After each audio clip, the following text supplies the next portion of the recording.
pagi, apa kabar pemirsa? Berjumpa lagi dalam Berita Mataram hari ini.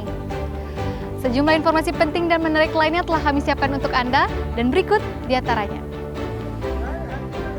Diguyur hujan deras, 7 desa di Kabupaten Bima terendam banjir. BPBD imbau warga waspada banjir susulan.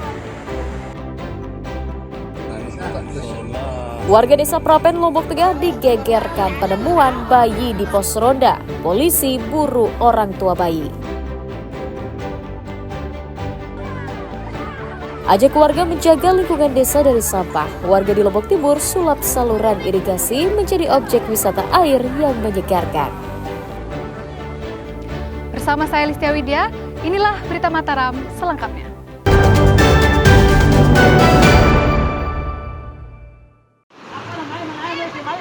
Ya Allah, tambah besar.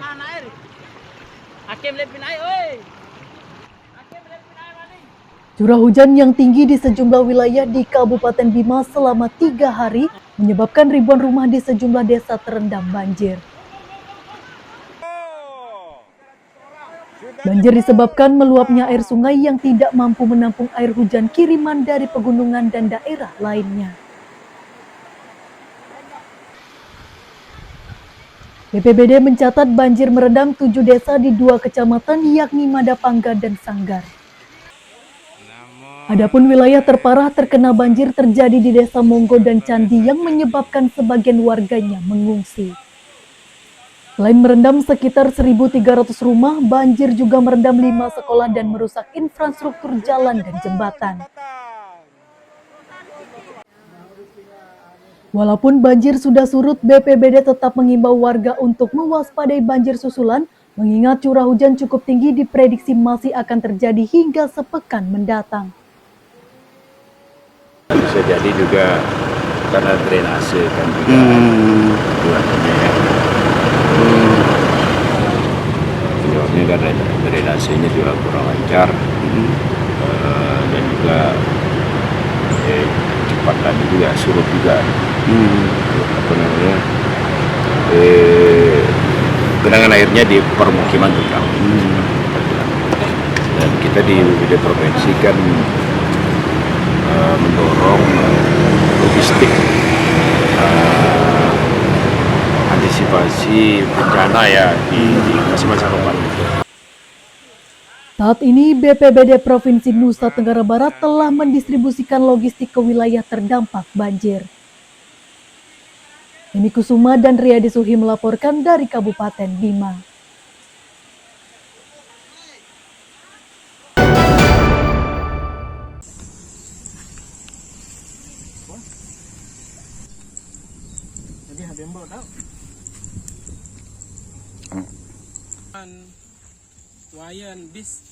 Hujan deras disertai angin kencang yang melanda Kabupaten Lombok Barat berdampak pada rusaknya tanaman petani di sejumlah wilayah. Seperti di Desa Kuripan Utara, Kecamatan Kuripan, para petani mengeluhkan rusaknya tanaman cabai mereka akibat cuaca ekstrim. Tingginya curah hujan menyebabkan tanaman cabai mereka terendam hingga membusuk dan mati.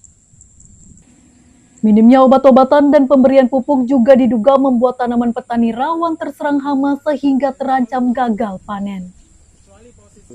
Selain terlanjur mengeluarkan biaya produksi yang tinggi, petani juga merugi karena anjloknya harga jual cabai yang hanya Rp15.000 per kilogram.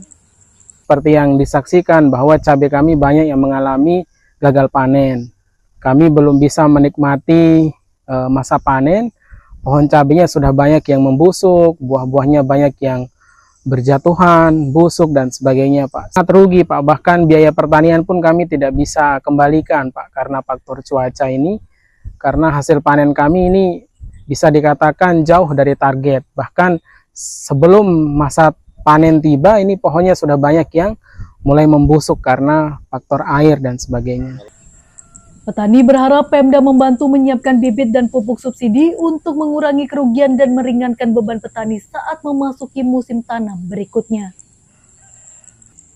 Hairul Amri dan Riyadi Sulhi melaporkan dari Kabupaten Lombok Barat.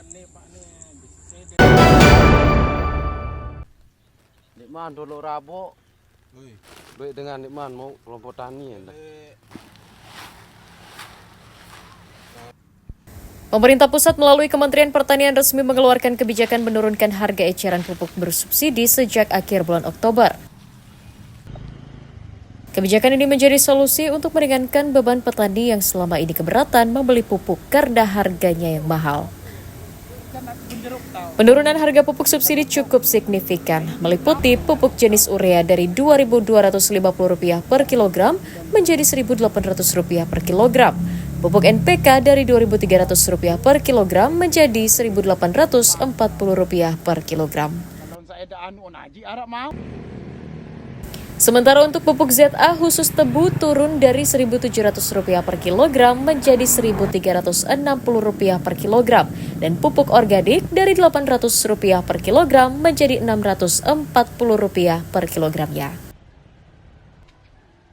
Selain meringankan beban petani, penurunan harga pupuk juga menjadi strategi untuk kesejahteraan petani dan meningkatkan produktivitas hasil pertanian. Harga pupuk bersubsidi itu turun harganya. Itu ada beberapa jenis pupuk. Yang pertama itu pupuk urea, sekarang menjadi 1.800 per kilogram. Sebelumnya dari Sebelumnya 2.250 per kilogram.